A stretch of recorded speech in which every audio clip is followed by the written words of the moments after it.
Hello friends, हमारे channel welcome education में आप सभी का स्वागत है। राधे राधे दोस्तों, जैसा कि महिलाओं को होने वाला मासिक धर्म के बारे में एक कथा पुराणों में भी उल्लेख की गई है। आइए उसके बारे में जानते हैं। क्या आप जानते हैं कि महिलाओं को होने वाले मासिक धर्म का पुराणों में उल्लेख है? उन्हें मासिक धर्म क्यों होता है, इस पर एक पौराणिक कथा भी मौजूद है जो इंद्रदेव से संबंधित है। भागवत पुराण में वर्णित एक कथा के अनुसार एक बार बृहस्पति, जो देवताओं के गुरु थे, वे इंद्रदेव से काफी नाराज हो गए। इसके चलते असुरों ने देवलोक पर आक्रमण कर दिया और इंद्र को अपनी गद्दी छोड़कर भागना पड़ा। असुरों से खुद को बचाते हुए वे सृष्टि के रचनाकार भगवान ब्रह्मा के पास पहुँचे और उनसे मदद मांगने लगे। तब ब्रह्मा जी ने उन्हें बताया कि उन्हें एक ब्रह्म ज्ञानी की सेवा करनी चाहिए।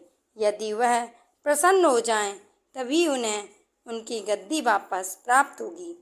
उनकी आज्ञा के अनुसार इंद्रदेव एक ब्रह्म ज्ञानी की सेवा में लग गए, लेकिन वे इस बात से अनजान थे कि उस ज्ञानी की माता एक असुर थी। इसलिए उसके मन में असुरों के लिए एक विशेष स्थान था। इंद्रदेव द्वारा अर्पित की गई सारी हवन की सामग्री जो देवताओं को चढ़ाई जाती है, वह ज्ञानी उसे असुरों को चढ़ा रहा था।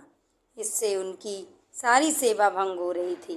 जब इंद्रदेव को सब पता लगा तो वे क्रोधित हो गए और उन्होंने उस ब्रह्म ज्ञानी की हत्या कर डाली। एक गुरु की हत्या करना घोर पाप था, जिस कारण उन पर ब्रह्म हत्या का पाप आ गया। ये पाप एक भयानक राक्षस के रूप में इंद्र को पीछा करने लगा। किसी तरह इंद्र ने खुद को एक फूल के अंदर छुपाया और 1,00,000 साल तक भगवान विष्णु की तपस्या की। तपस्या से प्रसन्न होकर भगवान विष्णु ने इंद्रदेव को बचा लिया, लेकिन उनके ऊपर लगे पाप की मुक्ति के लिए एक सुझाव दिया। इसके लिए इंद्र को पेड़, जल, भूमि और स्त्री को अपने पाप का थोड़ा थोड़ा अंश देना था। इंद्र के आग्रह पर सब राजी तो हो गए, लेकिन उन्होंने बदले में इंद्रदेव से उन्हें एक वरदान देने को कहा। सबसे पहले पेड़ ने उस पाप का 1/4 हिस्सा ले लिया। इसके बदले में इंद्र ने उसे एक वरदान दिया।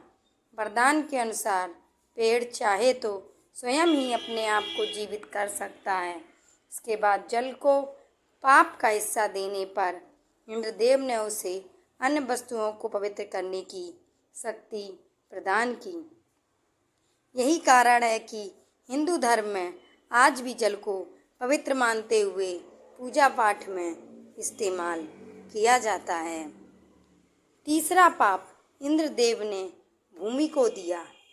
इसके वरदान से उन्होंने भूमि से कहा कि उस पर आई कोई भी चोट हमेशा भर जाएगी। अब आखिरी बारी स्त्री की थी।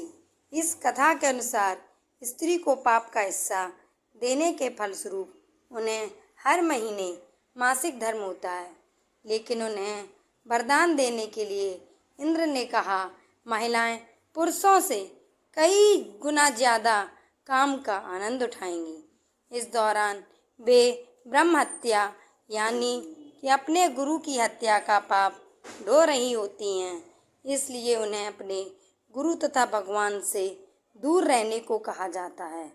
यही कारण है कि प्राचीन समय से ही मासिक धर्म के दौरान महिलाओं को मंदिर जाने की मनाही थी।